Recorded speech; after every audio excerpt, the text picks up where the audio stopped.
Hello, and welcome everybody. It's episode 24. I can hardly believe it, actually. How did we get to 24? It feels like just yesterday we started. But thank you for being here. It's so happy to be with my guest today, Tami Lysher. Hi, and welcome. Happy Saturday. Happy Saturday, Chantel, and thank you for having me. Yeah, Tami, oh my gosh, I have so many things to say about Tami. Tami is a prolific creator. That's one of the things that really stands out for me about her. She is a Pilates teacher and studio owner of many years. She's been practicing and teaching Pilates. Well, she's been teaching Pilates for 15 years solidly. We're going to let her tell you more about her journey and her work before Pilates. Because it's really relevant to our topic today.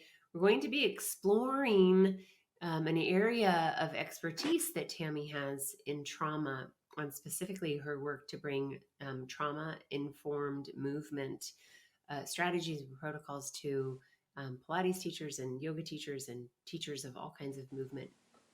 So happy to have you. You own a studio in Michigan. Is it cold still? It's very like? Yes, it is.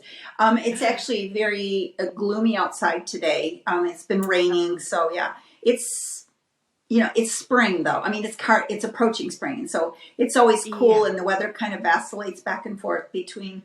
Like it was probably close to 50 one day this week. So, but it's just which is warm for Michigan at this time. So yeah. Yeah, downright balmy. Yes. Well, Tami is also a curriculum designer way before she met Ann and I, and has been developing transformative and embodied curriculum with Ann and I for at least 3 years. She is a podcaster. She is, I'm going to just say, you're an author. You've written many articles now that we've seen all over the place, both in print and in the online digital space. So just happy to have you, excited about our conversation. And I think one of the things I'm most excited about, Tami, is sharing your story to give folks and listeners a perspective of how embodiment can come into your work and into your life in so many different ways. And then also as a nervous system integration facilitator in training with us, we've had some really rich conversations around how the nervous system has impacted you personally. And we're going to be exploring that beautiful dance between the impact that work makes on us personally and then how it impacts the work that we are creating and putting in the world. So lots of juicy stuff in the next 30 minutes or so. But we want to start with our what's in process, what's in progress. So I'm going to invite you to share a little bit with us, Tami. So what's in, I guess I would say progress is a couple of things.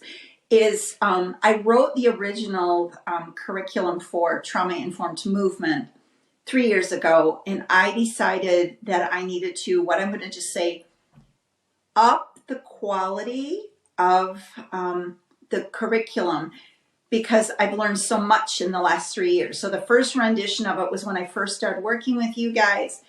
And since then, I've gained so many more like skills and quality things, and just looking at how I can improve the curriculum and learning.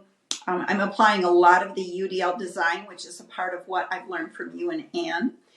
Also, I took, we'll talk more about the podcast, and I'm expanding on it, and we'll talk a little bit more about that at the very end. But both of those are very much in progress for me. Yeah. And tell us briefly just about the podcast. Okay. What's it so called? The podcast originally started on Instagram, and I started getting like these little sparks of like, I need to go bigger with this, like maybe November, December. And I decided then that I was going to take the podcast on Instagram, onto like Spotify and other places. So the title of it is called Embracing Change, Talking Through Trauma. And I used to hold it weekly on Instagram. And I had all kinds of guests on there. And they were all, probably 85% of them were all impacted by trauma and Pilates. And so there was, and it always revolved around movement and things like that. But I really wanted to soften or take the stigma away from talking about trauma, because trauma impacts us in so many different ways. And so it's really, now I've gotten even deeper into the podcast portion of it. And it's really looking at what are the areas within trauma. Like in my curriculum, there's 3 pillars, and I'm emulating those in the work that I'm doing with the podcast. So I recently did a podcast with you, and it was all centering around the nervous system work, as is I just hosted one about a week ago with Patty Abel, and Patty and I talked about the impact of feet, why feet care is so important. And she evolved into talking about if you've had trauma to your feet. I mean, it was just a beautiful conversation. But I actually have up leveled, and I've actually been in contact with a gentleman who's local to me, but he is going to be helping me, what I'm just going to say, up level my podcast. But I want to learn from the inside too. I really have a very, very deep understanding of wanting to learn more about that part of it. So I'm really excited about working with him and seeing what it's going to bring in the next few weeks. So, but I've had so exciting. 7 episodes so far. You've had many more episodes than just the 7. Yes. Prior to bringing it onto Spotify. I mean, on Instagram Live, on Instagram Live, I held them. I probably had 50 of them. Lots. Lots of them. So yes. Yeah, well, as I said, Tami is a prolific creator, and as you can probably tell, just driven by this deep curiosity. And I would definitely call you a seeker of knowledge, which is something I've always really appreciated about you and has made our work together so enjoyable. So what's in process and progress for me? I just, so many things. I was having a hard time. I mean, I think I say this maybe every episode. What's standing out to me right now is a really cool process that Ann and I are in to rebrand our business. And so we've been talking a lot about a new business name. And of course, you can't just pull something out of the hat, right? You've got to go back to the guts of why you do what you do, and what you imagine your business looking like in 2 years and 5 years and 10 years, and try to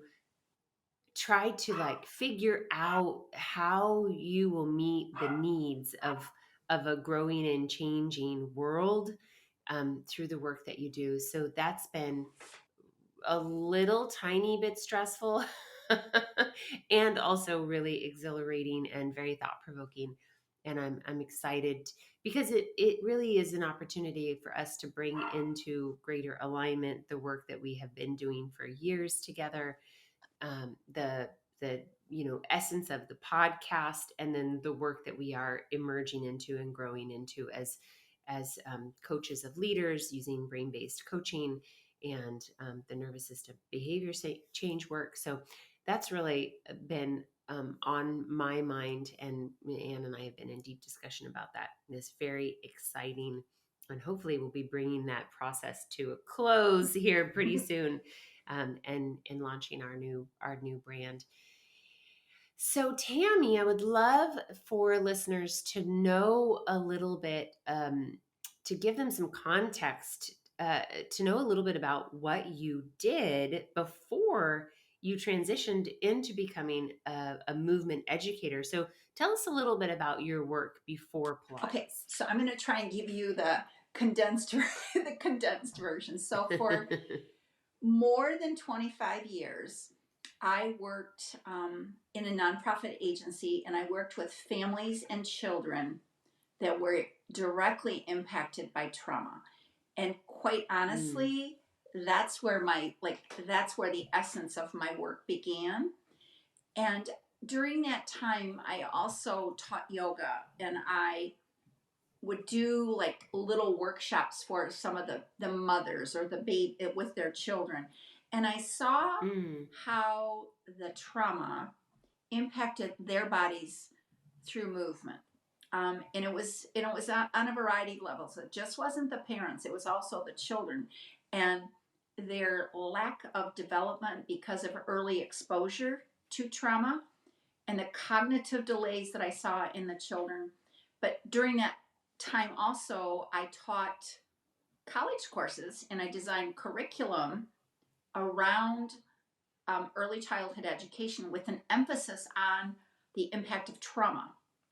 And so it not only Mm. was I experiencing it firsthand in my job, but I also was teaching it at the college level. And during that time, also, like I took training courses because I also was a trainer for teachers and educators and along those kinds of things. And it was during that time that I said to one of my friends, I said, someday, so this has been in process for a long time. Someday I'm going to connect movement and trauma. I had no clue how I was going to do it. Mm. It was just a thought. And then I kind of fast forward and right at the very beginning of 2020, and this was in plan for a long time, like 6 months before it actually happened. I decided that I was going to leave my full time job to pursue Pilates. And at that point, trauma informed movement was still like, it was still sitting on the back burner. I had no idea what I was going to do. Then Mhm. February 2020, I left my job. And then 3 weeks later, I had this, or let me just also say that I had a studio. Um, I opened a studio in 2017. So I've had the studio along with working full time. So I was doing the two of them together. Mm. And I was solo, never hired anybody to work with me.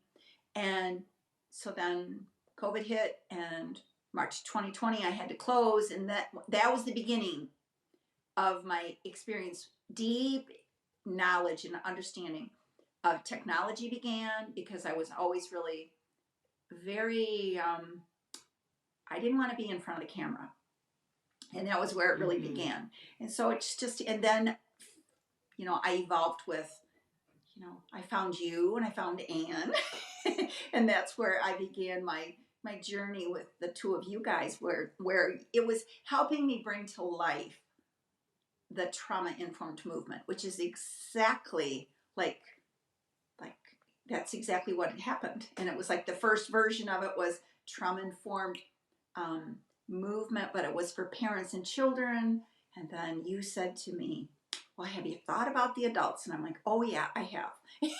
And that's just kind of how it's grown like a slow snowball just over time, and all of the components that have gone into it. So I feel, So when you first I was Oh, just I'm going to sorry, say, go I ahead. feel very driven to bring awareness, um, and education. And that's just kind of like a nutshell when it comes to the impact of trauma. So, Yeah, so tell us a little bit about give us you mentioned three pillars of your mhm. program, trauma informed movement. And this is a concept that we teach based on something else that you mentioned called the universal design for learning. And it informs our Yes. curriculum design approach to a large degree, not entirely, but to a large degree. And so you have three pillars to your program, three fundamental kind of aspects. Talk to us a little bit about what is important about bringing this information to light for educators of So movement. the first one is really understanding like what is trauma, and on a deeper level than reading or doing fast Googling on like the internet, finding out what is trauma all about. And it's exploring how trauma impacts not only us in this. I just want to make sure that I'm saying this because this program is not to diagnose your trauma. It is to stay within the scope of Mm-hmm. our practice. So it's to have an understanding Mm-hmm. of how trauma impacts people, how it impacts their overall body, because trauma embeds in our every Mm. tissue, every muscle in our body is impacted by trauma when we've experienced something. So trauma is something that, it's an event that occurred, but we still have the trauma within inside of each one of us. So then the next one would be, Mm-hmm. and so it's looking at like those pieces of it. And then the middle section, I like to use how it impacts our health, how it impacts all aspects of our health, not just our physical health, but how does it impact you physically, mentally, and emotionally, and spiritually? And really thinking Mm-hmm. about, there's two words that I really like, and that's health and vitality. And how does the lack of addressing or seeing clients come to us and realizing how it's really impacted their movement? And then the Mm-hmm. third piece Mm-hmm. of it kind of has evolved over the last year and a half, and that was I actually wrote an approach, and it's called Trauma Impacts Movement Approach, which looks at the importance of being trauma informed, number one, but it's taking it deeper than just trauma informed care. So, and I wrote a model with it, and it looks at like the individual and where, and like working with the whole person, and it's not just, and we're not there to diagnose. You're just there to observe how the trauma has impacted the body. And one of the key things that I'm going to say that is really a cornerstone of that is the nervous system, and how it impacts our nervous system, and how it all interconnects. There's not one of our systems are not impacted by the trauma. Everything is all Yeah. interrelated. So, Yeah. Beautiful. So I hear you saying these words and like connection and interconnected and whole person and how trauma is stored in our cells. It's stored emotionally. It doesn't. It's an event, but then it has these yes. ongoing repercussions and impact on all of our systems. Given how we have explored the concept of embodiment as the experience of awareness of our entire Yes. selves, bio, psychosocial, spiritual. You're speaking directly to this. So would it be fair to say that your focus is on movement because that's the field you're in and you're very clear and good about keeping it, within the scope of practice of a movement educator. But would you say that your trauma informed movement approach is really a gateway to a fuller, more Oh, embodied absolutely. perspective of trauma? Yes. Yes. Yes.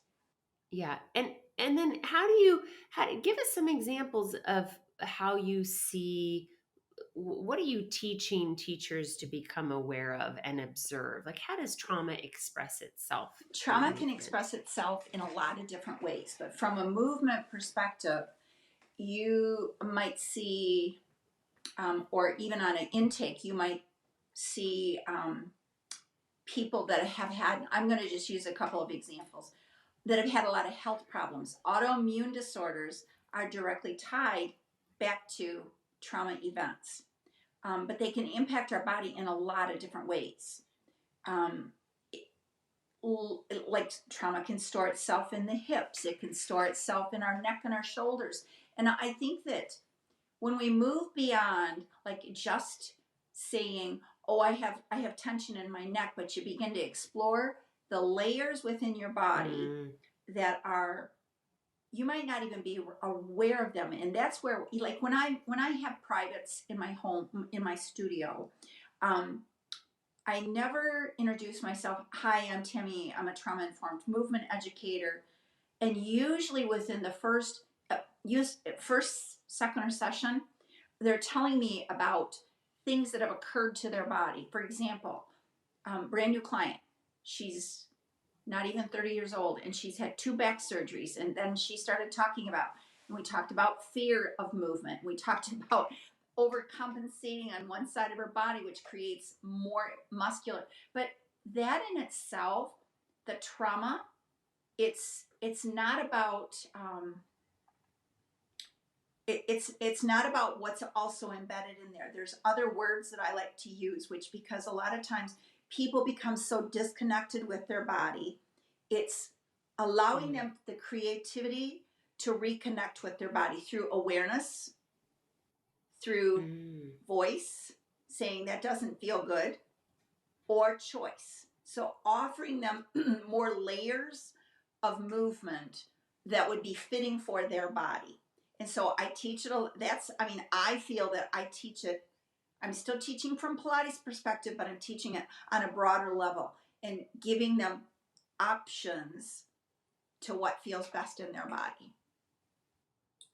Yeah, beautiful. I love this idea of voice and choice as a very powerful tool for movement educators, um, but that is explicitly and intentionally linked to uh, addressing Yeah. the trauma response as you see it manifesting. So let's talk about that briefly because you mentioned two things. So when you talked about hip surgeries, so the trauma in that case, at least one layer of it, is the invasiveness of actual Yes. surgery, right? But because that's not just physically invasive, that's mentally, emotionally invasive, right? So then you're looking at how the hips are now recovering and how, dare I say, the nervous system is Correct. responding to movement and Yes. sensation in the hips given Correct. the trauma.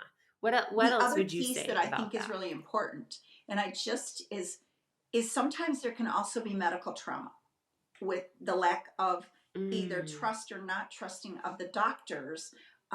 Some people receive physical therapy and other people don't. What is the difference in regards to those kinds of things and how it affects their new, because you essentially, when you've had a hip replacement, let alone two, your whole body is going through repatterning and learning how to move in a functional optimal way again. um, but the hmm. other layer that I think is that we don't talk about from a, whether it's hip or another kind of surgery, is it does impact us on an emotion, very deeper on an emotional level that we sometimes don't. I mean, as movement educators, I think we're aware of it, but it's a trauma when you're cutting into your body and you're moving all kinds of things as Hmm. well. So I don't know if I answered that. Yeah. Yeah. Okay. Yeah. I think just so let's draw a clear connection. So you, as a trauma informed specialist, the creator of this, educational model, you are aware. If we're just going to kind of recap that the movement patterns that you're seeing are not just uh, No. musculoskeletal, right? They're not just physical. They are an expression of um, lots of layers of trauma. Both you're speaking to emotional trauma, psychological trauma, which then impacts the way the nervous system is responding. I'm safe, I'm not Correct. safe. And we know that then the body and all the systems are Mm-hmm. responding to, whether or not I'm feeling like I'm now having to go into fight or flight in order to protect, and I can't stay relaxed or calm or open and safe, right? So when you're looking at movement patterns, you're observing them from a multiple or dynamic Correct. perspective, this whole person or Yes. embodied Yes. perspective. Yeah, beautiful. And then you mentioned too, something that's very, very common that we see a lot, if not in 100% of our student base as movement educators, which is tension in Oh the yeah. neck and shoulder area. And I want to kind of tease out the importance of that particular area. I remember, when I was teaching a lot, people would come in and say, my neck and shoulders are tight, and I would say, yes, that's very common. I mean, almost every person. And what I would try to explore with them is that the neck tension and shoulder tension is really a fight or Yeah. flight response in the Exactly. body, right? Shrugging the shoulders, not to mention, sitting a lot, of course, the habits of our modern age, but it's also a reactivity, right, to not feeling safe in our environments, or feeling, another way of thinking about that or saying that is, we feel overwhelmed, we feel stressed, right? We're like in this kind of dysregulated state. So neck and shoulders get tight, they get, kind of dysfunctional in the way that they move. But the really interesting thing about that piece for me is that as we protect, right, that's one of our primary, just think about the fetal position, right? When you're protecting, you go Yep. into fetal position, we have neck and shoulder tension, we have psoas tension, right? Deep hip flexor tension.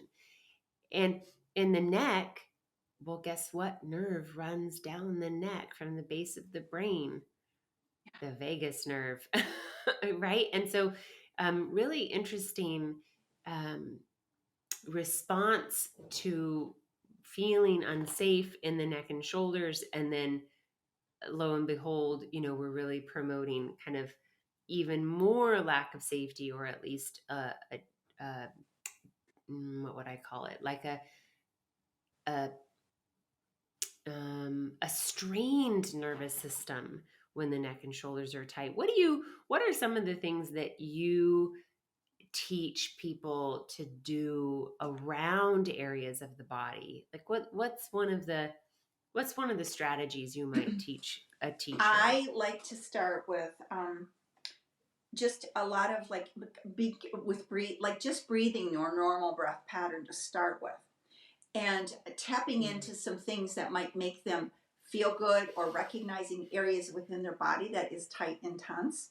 But I really mm, like starting with feet grounded, and I think that's really important. So if they're sitting in a chair, or they're sitting, but maybe moving into, and I really like to, when I teach nervous system work, I really like to begin to with an observation of the students. And so if they tell me beforehand that they're tight and tense through here, I might start with um, just tipping their head gently side to side, to just move in and see what side of their neck is tighter than the other.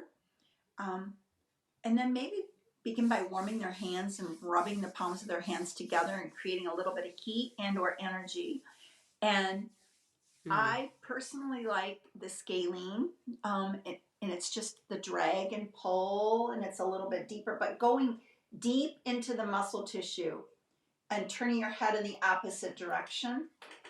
And then, so you're working your way up to the occiput, and maybe even just bending your head and releasing it, but using the forefingers and massaging the base of the skull first. But it's also starting to stimulate that vagus nerve at the base of the skull, and staying there even for like, I don't know, I'm just for the purpose of this, just, I would say, until they begin to feel a little bit of relaxation within their face. I might also have them move their hands to their face and massage like their scalp with the hands over their eyes, which is going to take out the visual stimulation for them. But moving through the face, because so mm. many nerve endings are connected in our face. And when I look at the eyes, to me, they're the windows of the souls, because everything that we take in essence, when the social context, which is what's going to tell us if we're feeling safe or not. And Mm. so oftentimes we think we're safe, but when in reality, where our body is telling us something else differently, where from the tension that we're That's holding in right. our neck, in our head, um, and also in our breath, because most people, like especially if there's a lot of tenseness, they're only breathing with the upper third portion of their lungs. So, but Mm, but that mm-hmm, but starting with mm-hmm. just some neck massage, and really maybe some side bending. And so if their arms, and again, this is, if their neck, to elevate their arm over their head, if it doesn't feel good, just gently go side to side, and maybe begin to open, with an arm, like in a hand. It really, I think it's so individualized that when I work with clients, I try to pause for a second and connect with them on a, just like you and I are doing right now, where we're connecting, and like just reading their body language with me. So I might start a session, because I do a lot of them virtually, on camera, but allow them to have um, the ability to not work with me on camera, because it gives them more freedom to explore their body. And I'm not, I mean, I can offer Mm, suggestions, and that's all that it is, to help them with the movement. And this, I'm staying, mm, when I'm talking about the movement that I'm doing right now, that I'm talking with right now, is more based in just specifically nervous system. If I add in Pilates, there might be other things that I would do, like on the on the trap table, for example. Start them with their head and their neck down. I yeah. mean, there's to me it's endless when we start looking at the nervous system and how to stimulate like the vagus nerve, and how much is just so critically important. And I think that that's why I am beyond excited to continue my journey with the nervous system facilitation work, because it opens so many doors and so much more awareness around how it impacts our body physically, physiologically. It makes me take a deep breath. So, Yeah, yeah. Well said. Well said. So I want to just lift up a couple of things that you have been talking about. One is just a real clear dedication to awareness for a student that is different than simply being aware of one's body, which is difficult for a lot of folks just to enter into presence with their body sensations, their muscle sensations or joint. But you're talking about really like offering them an opportunity of oh yeah, choice, and to listen to their body and to really honor their ability to know what their body needs, and to trust it. So you're talking about facilitating awareness on a yeah, much deeper level. You're talking about some very strategic movement and self massage strategies that will create a down yes, regulation in the nervous system, which basically means bringing us back toward a sense of feeling safe in our bodies, and also stimulating the vagus nerve in a really healthy way, just like we would tone a muscle, we can tone the vagus nerve. And then this idea of listening and choosing, so that the student feels like they are advocates of themselves, they feel empowered, and you're giving them this entry point to reclaiming power that maybe they have lost because of yes, trauma. And yes, to think that we can do all of this simply by learning and applying yes. embodied strategies. They don't have to be fancy. Everything that you've shared so far is really super simple. You don't have to be a Pilates teacher. I just really want to lift up how accessible bringing embodied strategies to our healing practices, our coaching practices, our mentoring and teaching and educating practices, our curriculum can be. It's Yeah. really, excuse me, it's really, to me, when I look at people that come to us who've been affected by trauma, trust is so hard for so many of them to unlock, because maybe for starters, they've not trusted their own selves for many, many years. And then for them to walk in and, they've never met me, and I'm just going to use me as an example. They've never met me, but yet now they're either coming to me for Pilates, and I'm and I don't want to use the word trust, but it's like, they're laying down on the reformer or whatever they're doing with me. And trust sometimes is very, very difficult. So when I said voice, agency, and choice, those are all things that for Mm, some people who've gone through trauma, it can take them many sessions to be able to get to the point where they are beginning to trust you, to trust their relationship, but essentially to trust them, to feel safe within their own body mm. when it comes to movement. Yeah, and you mentioned something earlier that I forgot to add to my list, which is Oh, connection. You said, your one of your priorities is to just yes. connect. Like the agenda is to not get them, unpacking their No. trauma. Certainly, it's not to get them to be doing fancy movement. one of the priorities is to connect. And when you connect with another person in a simple, safe way, we talk about that from the nervous system perspective as co-regulation. And when we can establish a healthy co-regulation experience and bring to the surface what you and I were speaking of not too long ago, maybe earlier in this week, is this positive emotional Yes. reciprocity that then can happen. The beautiful thing about the nervous system, through at least the lens of the polyvagal theory, is that co-regulation supports self-regulation, and that I think just reinforces what you just said, which is when we can connect with our students and our clients and our mentees in a way that is simple and easeful and positive, they are more likely then to be able to self-regulate whatever trauma-based experiences they might be having outside of, in their day-to-day lives and in their moment-to-moment lives.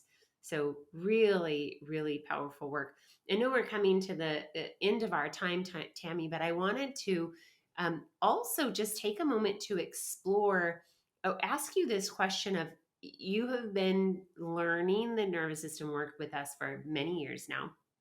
And as of January, you stepped into a much more significant commitment to becoming a nervous system facilitator. And we were talking recently about 3 areas of change that you have been experiencing.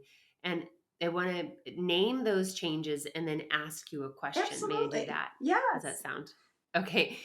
So we have been talking about the impact of this nervous system work to bring health and resilience and awareness to our nervous system states as making an impact on your ability to be Oh, yes. vulnerable, your ability to make Hmm. decisions, and your ability to create and adhere to Yes. boundaries, to Hmm. set boundaries. So tell us a little bit, as we close our conversation here, about how doing the work for yourself has informed your creation Wow. process. um, I would say that I really, for whatever reason, November really has stuck out for me. And that's where there was a lot of decisions that I started with that were myself, but um, was also decisions of things that I made within the business, like expanding and doing deeper work in the trauma informed movement. I chose very, very, very quickly to move my studio on a very, very short amount of time. It was a very short amount of time. But change Mm-hmm. for me has been an awareness that's not always been there within my, I mean, it's been there. I think I had to pull it out. So the vulnerability behind change, becoming much more Mm. vocal when it comes to my program, my podcast, and even some of the just the awareness around my trauma informed movement work, and just taking a Mm-hmm. different approach and a more bold stance, which is not like I've not always done that. So the vulnerability to Mm-hmm. me in the beginning, and I'm just going to very short, just very briefly compare back, like to see what I'm doing now compared to when you said to me in the very beginning of our time together, well, you have to make a video and talk about yourself. And I did it inside of a closed Facebook group. I sound like And such a well, no, bully. it wasn't, but that was the beginning of me like starting to like I'm just going to say take off that layer that that I needed to, like it was almost like I hid behind the shield or whatever you want to call it, but it's Mm. really finding my voice.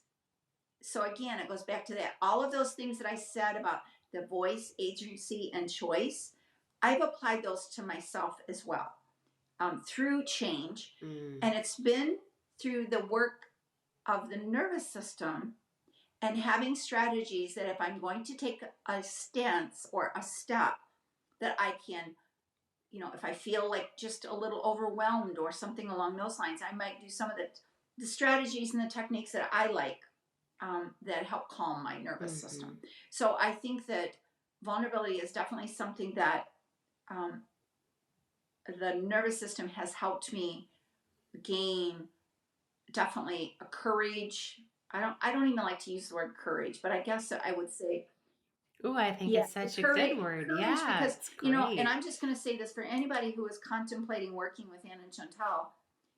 Sometimes stepping into a different arena takes courage, and to feel Absolutely. safe within that container is something that I have felt 110% with everything that I've done with Anna Mm. Chantal. So let's see, you Oh. asked me about how it's impacted my business. Um, I would say too that I also am working with you and Anne in what's embodied business, and that in for what, and I've only Mm-hmm. had one session with you guys with that, but that was so powerful for me. And again, it was nervous system based, and it was just a lot of decisions about Yes. things that, I'm going to use your word, percolate. So and it's like, in a part of that, um, that program. Now, well, I'm just going to say part of my goal. I don't like to use the word goals, but part of my, thinking about growth within my program is the podcast. And I had no idea what it was going to look like. I didn't really know. And so now it's taking on its own life. And it's like going with the flow. And Mm. before, I would have had to have had, like, this is what it needs to look like. And, and I've been able to, like, let things out and watch them evolve and grow beyond my wildest dreams. Yes. Yes, yes, yes. I was just thinking, oh, so let's thank you for that. I want to make sure people know how to connect with you. I want to spend the next 2 minutes doing some gratuitous Yes. sharing. Thank you for your gracious comments about working with Ann and I. I will greedily take that opportunity to share with folks that April 21st, we are offering our second embodied business mastermind and coaching day long intensive. And we're talking about the Yes. art of delegation and all of this work. We do one mastermind workshop a quarter for the entirety of 2023. And you can jump in now. You do not have to have attended the first one. You don't have to attend the third one or fourth one, but they are powerful. And if this work is stimulating your curiosity and your energy, and you would like to join us, we will make sure that you have a link in the show notes to investigate that opportunity. Again, it's April 21st. Tami will be there. Oh, You'll yeah. get to meet a celebrity. And then, Tami, tell everybody how they can connect with you. How can they find the podcast? And then, if they want to connect with you personally or Okay. learn more about your work, So how the do they go about podcast doing that? is called Embracing Change, Talking Through Trauma. It's on Spotify, iHeart Radio, Anchor FM, and Apple Podcast. iTunes, yes, yeah. iTunes, yeah, probably, yeah, Um, Apple Podcasts, so yeah. it's Hmm. embracing change, talking through trauma. I would love, love. I actually just, and I know this sounds minimal, but no, I'm not going to say that. So I hit Yeah, 10 do come on people who are now. subscribing so far. So I'm really, Nice. and and to me, Good and I job. got like this big thing from Spotify saying that, that I did. But anyways, I would love for you to listen. Most of them, I'm really trying to keep the conversations very real, meaning some of the conversations that we may have are going to be a little, um, they're topics that are hard to talk about, but I really feel like Yeah. we have to begin to embrace talking about hard things. And that's, again, it goes back to the trauma, because everybody that we've talked about. So anyways, they can find it there. To find me personally, they can find me at, Studio T Pilates MI on Instagram. I also have a personal page, and I don't mind if you look. I'm just saying, it's Tami Lysher, um, both on Instagram, and then I'm also on Facebook. I do have, a Facebook page called Trauma Informed Movement. So, and then you can also reach me at Studio T PIL 595 at gmail.com. Okay. Well, Yeah. we'll make sure all of that information gets Yes. put in the show notes so people can just grab it, scoop it up, follow you on Instagram, listen to the podcast, subscribe, and Yeah. do all of the So, awesome things to Chantel, I just support want to your say thank amazing you work. so much for inviting me today. I just I can't say enough about like encouraging people to follow. Yeah, like just look into your work is all I'm going to say. Just look into, like, Oh, thank you've you. got a lot of stuff out there right now, a lot of good stuff out there. So, but again, thank Well, you. thank you, So yeah, Tami. Yeah, wonderful to have a yeah, conversation with you this morning. And I just am so honored, as always, to be on this journey with you. And thank you. thanks, everybody, for listening. And Yeah, we'll see you thanks. next time. Well, as always, we'd like to say a big thank you for your time and attention. We know how precious it is. We love hanging out with you and serving this amazing community of inspired leaders and educators who desire to make a bigger impact and bring their whole selves to this awesome party. We hope you are leaving feeling a little inspired, refreshed, maybe even excited, and a little bit giddy. The absolute sweetest and most powerful thing you can do to support this not-for-profit, minimally sponsored podcast is to tell us how much you love us. And there are a couple of ways you can do that. You can leave us your comments and reviews on iTunes or YouTube. Both are better.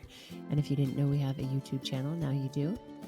Or by sending us the occasional love letter to embodiedbusinesspodcast@gmail.com. Until next time, we hope you'll keep asking, how do I want my business and my life to feel?